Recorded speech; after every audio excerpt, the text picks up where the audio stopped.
ഇന്നത്തെ നമ്മുടെ ടോപ്പിക് എന്ന് പറയുന്നത് ക്രാഷ് കാർഡ് മെഡിസിൻസ് ആണ്. ക്രാഷ് കാർഡ് എന്ന് പറയുന്നത് ഒരു എമർജൻസി സിറ്റുവേഷനിൽ നമ്മൾ യൂസ് ചെയ്യുന്ന മൂവബിൾ ആയിട്ടൊരു കാർട്ടാണ് അല്ലേ. അതിൻ്റെ അകത്ത് കുറച്ച് എമർജൻസി മെഡിസിൻസ് ഉണ്ട്. കുറച്ച് എമർജൻസി മെഡിസിൻസിൻ്റെ ഇമ്പോർട്ടൻസ് എന്താണ്, അതിൻ്റെ ആക്ഷൻ, അതിൻ്റെ ഡോസും കാര്യങ്ങളുമാണ് നമ്മളിന്ന് നോക്കുന്നത്. So first one epinephrine, otherwise adrenaline. അഡ്രിനാലിന് അതിനെ നമ്മൾ വിളിക്കുന്നത് ഒരു ഹാർട്ട് സ്റ്റാർട്ടർ എന്നാണ് പറയുന്നത്. അതായത് ഹാർട്ടിൻ്റെ സ്വിച്ചാണ്. ഒരു നമ്മൾ ഹാർട്ട് സ്റ്റാർട്ട് ചെയ്യാൻ വേണ്ടി നമുക്ക് ഒരു സാധനം സ്റ്റാർട്ട് ചെയ്യാൻ നമുക്ക് വേണം ഒരു സ്വിച്ച്. ഒരു മെക്കാനിക്കൽ ഇതിൽ വരുമ്പോൾ നമ്മൾ പറയും സ്വിച്ച്. അതുപോലത്തെ ഒരു സ്വിച്ചാണ് ഈ എപ്പിനെഫ്രിൻ എന്ന് പറയുന്നത്. അതായത് ഹാർട്ട് നിന്ന് പോയാൽ ആ അവസ്ഥ എന്താണ് പറയുന്നത്, കാർഡിയാക് അറസ്റ്റ്. പിന്നെ ഹെവി അലർജിക് റിയാക്ഷൻ, അതിനെ പറയുന്നതാണ് അനഫിലാക്സിസ് അല്ലെങ്കിൽ സിവിയർ അലർജി എന്ന് പറയും. അപ്പോൾ നമ്മൾ അതിൻ്റെ കൂടെ തന്നെ യൂസ് പഠിക്കുകയാണ്. എന്ത്, first one cardiac arrest, second anaphylaxis and severe asthma. ഇതെങ്ങനെയാണ് വർക്ക് ചെയ്യുന്നത്? Increase heart rate and blood pressure. Okay, so ഇതിൻ്റെ ഡോസ് എന്ന് പറയുന്നത് ഇൻ കാർഡിയാക് അറസ്റ്റിലാണെങ്കിൽ 1 mg IV 3 to 5 minutes കൊടുക്കും. അനഫിലാക്സിസ് ആണെങ്കിലോ 1.5 mg IM ആയിരിക്കും. സോ കാർഡിയാക് അറസ്റ്റ് ആണെങ്കിൽ 1 mg IV. അതായത് ഇതിൻ്റെ റേഷ്യോ വരുമ്പോൾ 1:10,000 ആണ് എവിടെ, കാർഡിയാക് അറസ്റ്റിൽ വരുമ്പോൾ. അനഫിലാക്സിസിൽ 1:1000 കോൺസെൻട്രേഷനിലായിരിക്കും ഇതിൻ്റെ ഡോസ് വരുന്നത്. Then next one is atropine. Adrenaline എന്തായിരുന്നു, ഒരു ഹാർട്ട് സ്റ്റാർട്ടറായിരുന്നു. അപ്പോൾ അട്രോപ്പിൻ എന്താണ്, ഒരു സ്പീഡ് മേക്കറാണ്. സ്പീഡ് മേക്കർ എന്താണ്, ഹാർട്ട് സ്പീഡാക്കാൻ. അപ്പോൾ എന്താണ് ഇവിടെ ആക്ഷൻ വരുമ്പം എന്തായിരിക്കും നമുക്ക് ഊഹിക്കാം, ഹാർട്ടിൻ്റെ റേറ്റ് കുറയും ഇല്ലേ, ലോ ആകുന്നതാണ്. അപ്പോൾ അതിനെ എന്താണ് നമ്മൾ പറയുന്നത്, ബ്രാഡി കാർഡിയ. സോ ആ സമയത്ത് ഹാർട്ട് റേറ്റിൻ്റെ ഇത് കൂട്ടാൻ വേണ്ടി നമ്മൾ യൂസ് ചെയ്യുന്നതാണ് അട്രോപ്പിൻ. അതിൻ്റെ യൂസ് ഒക്കെയാണ് നമുക്ക് സിംറ്റമാറ്റിക് ബ്രാഡികാർഡിയ, അതായത് slow heart rate, organophosphate poisoning ടൈമിൽ നമ്മൾ ഇത് അഡ്മിനിസ്റ്റർ ചെയ്യാറുണ്ട്. ദെൻ ഇതിൻ്റെ വർക്കിംഗ് പറയുന്നത് it blocks the brake of the heart letting beat faster.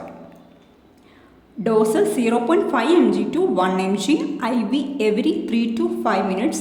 Maximum dose 3 mg ആകാവും. Okay, next amiodarone. ഇത് റിതം ഫിക്സർ. ഇത് സാധനം ഫിക്സ് ചെയ്യുന്ന സാധനമാണ്, റിതമിനെ ഫിക്സ് ചെയ്യുന്നത്. അതായത് ഹാർട്ടിൻ്റെ റിതം പാളിപ്പോയാൽ, അതായത് അതിനെ നമ്മൾ പറയുന്നതാണ് VF അല്ലെങ്കിൽ VT എന്ന് പറയല്ലേ, ഇത് നോർമലാക്കാൻ യൂസ് ചെയ്യും. അപ്പോൾ യൂസസ് എന്താണ്, VF. എന്താണ് VF? വെൻട്രിക്കുലർ ഫിബ്രിലേഷൻ, അല്ലെങ്കിൽ VT എന്ന് പറയുന്നത് പൾസ്ലെസ് വെൻട്രിക്കുലർ ടക്കിക്കാർഡിയ. അപ്പോൾ ഇതെങ്ങനെയാണ് വർക്ക് ചെയ്യുന്നത്, ആൻറ്റി ആർത്തമെറ്റിക്, അതായത് സ്റ്റെബിലൈസ് ദ ഇലക്ട്രിക്കൽ ആക്ടിവിറ്റി. ഇതിൻ്റെ dose, first dose 300 mg IV bolus, then second dose 150 mg IV ആയിരിക്കും. Okay, next fourth one adenosine. ഇതൊരു റീസെറ്റ് ബട്ടണാണ്. അതായത് ഹാർട്ട് റേറ്റ് സ്പീഡ് കൂടി ഒരു നമ്മൾ കാർ റേസിങ് പോലെ അങ്ങ് സ്പീഡിൽ പോകുമ്പോൾ, അതായത് ആ കണ്ടീഷനാണ് SVT. അപ്പം ഹാർട്ട് റേറ്റ് നമുക്കൊന്ന് റീസ്റ്റാർട്ട് ചെയ്യണം. അപ്പോൾ അതിൻ്റെ യൂസൊക്കെ എന്താണ്, SVT നമ്മൾ പറഞ്ഞു, അതാണ് സുപ്രാ വെൻട്രിക്കുലർ ടക്കിക്കാർഡിയ. ഇതെങ്ങനെയാണ് വർക്ക് ചെയ്യുന്നത്, briefly stop the heart's electrical activity to let it restart. Okay, അതിൻ്റെ ഡോസ് എന്ന് പറയുന്നത് റാപ്പിഡ് IV പുഷാണ്, 6 mg followed by saline flush. If does not work 12 mg after 1 to 2 minutes. First 6 mg IV push കൊടുക്കും, rapid IV push കൊടുക്കും, with saline flush വേണം. അത് കഴിഞ്ഞിട്ട് അത് വർക്ക് ആകുന്നില്ല എന്നുണ്ടെങ്കിൽ 12 mg after 1 to 2 minutes.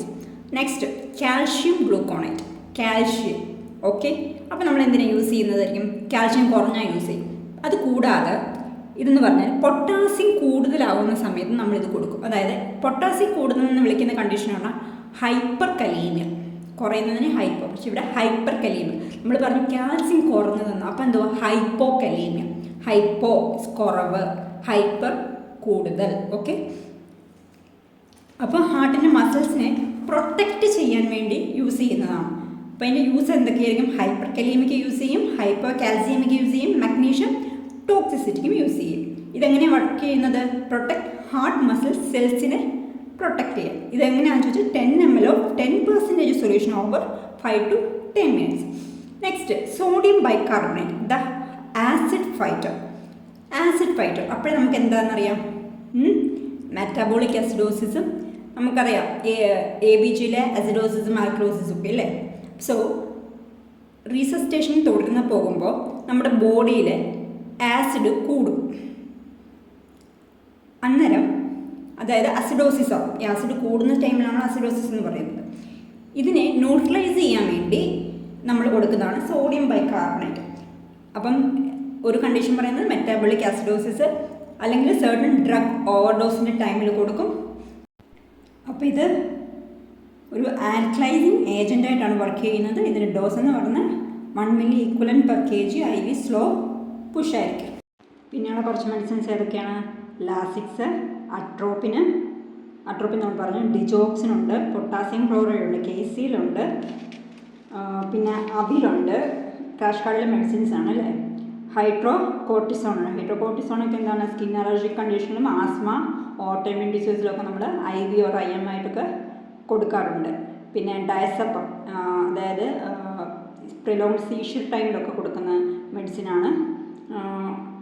നൈട്രോഗ്ലിസറിന് hyper ടെൻഷൻ്റെ സമയത്ത് അല്ലെങ്കിൽ ചെസ്റ്റ് പെയിൻ്റെ സമയത്തൊക്കെ 50 mg per 2 ml വെച്ച് IV ഇൻഫ്യൂഷൻ രീതിയിൽ കൊടുക്കുന്നുണ്ട്.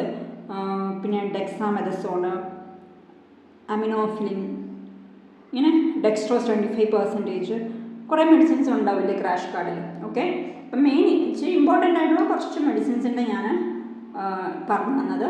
അപ്പോൾ എല്ലാവരും നോട്ട്സ് പ്രിപ്പയർ ചെയ്യുക, പഠിക്കുക. ഓക്കെ.